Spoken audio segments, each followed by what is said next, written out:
Hey, what's going on, guys? Scott Newby here with Bass Brings Us Together, Living It with Scott and Cat podcast and Friday Night AV. So we've been getting a lot of questions lately of us making more content. So that's what I'm going to try to do. I'm going to try to produce one video a week. We just asked people what they would like to see more of or any issues that they were having with our channel or our groups. And we just noticed a big thing was that they were asking for more content. So I was reading through a lot of the comments through our Facebook group, through our YouTube comments. And I noticed probably one of the most popular things are what are some tips and tricks that I think are like what are my most important things of setting up a home theater that isn't crazily expensive. And I just want to say that these are my opinions, what I faced in my room, what challenges or what worked out well for me. So obviously, I love engaging with the community, so I'm going to just give my thoughts of stuff that didn't break the bank, but certainly, made a big change in our space. So the first thing I want to do is on the video side. So as you guys can see, this is a 115-inch Seymour screen that we sit about 9 feet away from. Absolutely love this screen. My first acoustic screen. All my other screens before this were not, so that's cool. But as you can see, all around this screen, I don't know, about a good 3-4 feet out on the sidewalls, about 2-3 feet ceiling. It's all black velvet, all blacked out. And this will be the same for your projector, for your TV. And what it really does is for that perceived contrast is it really makes the colors pop and everything look great. So I just now added this rug on the floor, black rug in front. I think that was 30 inches wide, spanning across the floor because I was getting some light shooting down on the floor. And that rug cost me like, I don't know, it was like $40. And this black velvet, all of it cost me, I think, like $60. And then you see what you're looking at here are two of the JTR Captivator talls on their side. This whole room is Tetris together on purpose. I mean, I was fighting for inches in here. So those are two Captivator talls on their side. I found a thick piece of like foam board almost to kind of bridge them together to look seamless-ish. The camera definitely makes it look worse than it does in person. It actually looks pretty close in color here. And then on top of that, I took I think that's an 8 or 10 foot board and wrapped it in velvet. So I just blacked out the whole front of the room, basically. And the only thing you see is the screen when it's playing. You still get a little bit of light overshed, but nothing like before I put the velvet and the carpet and all that stuff down. I mean, this whole project, maybe I got like $150 tied up in it, and it's a world of difference. I had the walls painted a dark dredge matte gray, and I thought that was good until I started hanging the black velvet, and it's a night and day difference, especially once you figure in the cost. And what's cool about the Seymour screen is they got a nice thick black velvet around the screen too, which helps too. So I just want to say, as you guys can see, I mean, that looks, and if you see some of the pictures of video I share, with the actual projector on, it does look really nice. So I think from a video standpoint, black, it might be harder for you guys to do if it's like a living room setup, but a media room setup or definitely a theater room setup. Me personally, I certainly suggest it. Next thing, we'll move over to something audio.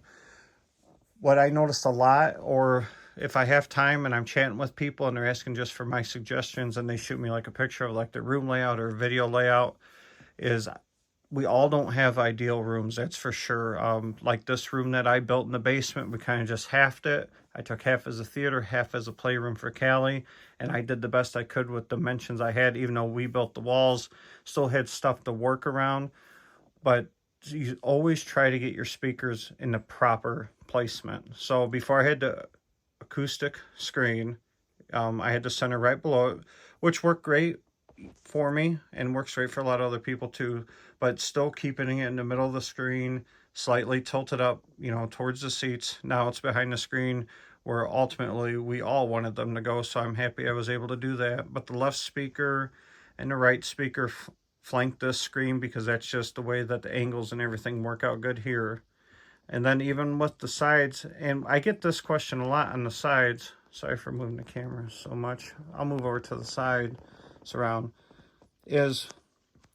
Is why do I have the side surround moved up and angled back to the seats? I actually get this question fairly often. Now, we ran a few tests when I had a few guys over here because our home theater community, we all stay pretty active with each other.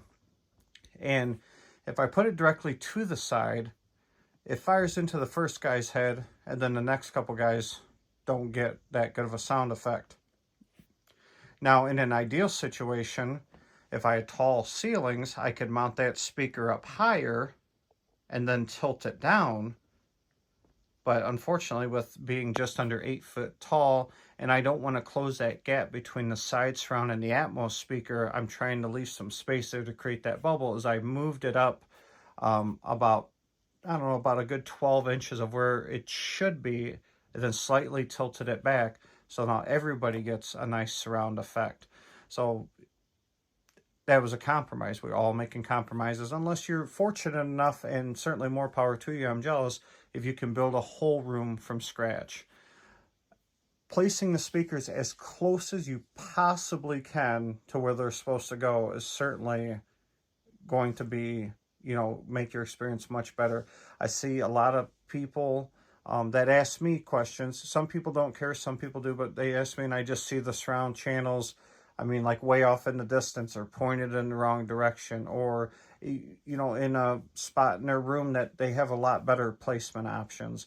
But, you know, you can log into like Dolby or Dolby Atmos guidelines, and they'll give you a pretty basic drawing of, hey, try to get your speakers within these parameters for the best experience. I mean, if we're spending our money on a display, on a receiver, on speakers, and taking our time to set up, we certainly want to do it as good as we can. So getting your speakers as close to possible of where they should be is certainly key.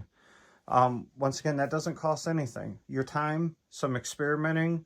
Certainly, you know, I've done a lot in this room. Moving speakers even just a few inches, I mean, can make drastic effects. Checking your dB levels after you run your auto correction. I mean, you can buy an okayish, and just getting a cheap dB meter to double check what your auto calibration has done. I mean, you could pick up a decent meter for like $40 or so just to check those levels to make sure that, you know, that they're all accurate. So what also the last thing I want to talk about, now this was just me answering Steven's question about some tips and tricks or my thoughts on low cost stuff to emphasize or make your experience better. So we did the blackout around the screen. We did make sure that you can get your speaker placement as close as possible. And my last suggestion would be acoustic treatment. Completely changes everything in your room. Everybody's room needs it in some way or another. In this room, a couple sidewalls needed it. The door needed it. Actually in my room, the whole back wall, I DIY'd it. But what you're looking at there is actually 6 inches of safe and sound material insulation that I screwed and covered in the back wall with cheap black curtains. And that really, boy, that helped out so much for anybody that used to be, or that how I used to be, that even after I did a custom calibration, automatic calibration, no matter what calibration, I was the guy always bumping up my center channel a few dB. Certainly after treating the back wall and killing that reflection zone, my center channel, I never had to adjust again. It really tightened and cleaned up a lot of the vocals in this space. Like I said, everybody's room's different. In this room, that certainly helped, and I know that that's a common issue. So certainly you can DIY panels. I DIY'd the back wall, the side wall, and the door and the other side wall. I used GIK panels just because they were more professional looking. I didn't know if my DIY skills if I would want them to be presentable in the space. So if you DIY them, it's certainly even a lot cheaper, but I did all the room treatments in this room, the DIY and the purchase ones, I want to say for like around $300 for everything.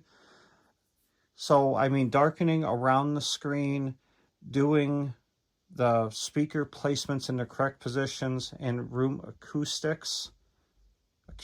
Acoustics. See, I don't want to mess that up or people will give me a bunch of crap. I was trained myself to say room acoustics all the time, I guess because I played pool for years on end. So anyway, few $100 really just makes the, it makes the whole experience so much more enjoyable. Just doing stuff like that. That's just my personal experience. I'm not telling everybody what to do, not an industry expert by any means, just a lot of years in doing this and a lot of conversations and attending a lot of get-togethers, hosting a lot of get-togethers, spending time and rubbing shoulders with a lot of people in the hobby. So those are my top 3 tips and tricks, certainly on the budget side of stuff that you can do in your space. If you guys are enjoying content like this or have any other questions, I got a nice little pamphlet that of questions of stuff I'm going to be entertaining over the next couple of weeks. If there's stuff that you want to talk about, by all means. I enjoy this hobby a lot and spending time with you guys and chatting about this stuff. So, all right, guys, like and subscribe if you're getting into this kind of thing. I certainly appreciate the support. But I'll see you in the next video. And hopefully my camera skills improve as time goes on. So that was another recommendation from people too, is to up my game a little bit. So try and do as much as I can in 4K with decent lighting, decent video and pictures, stuff like that. So, all right, guys, I'm trying over here. Enjoy your evening. I'll see you guys later.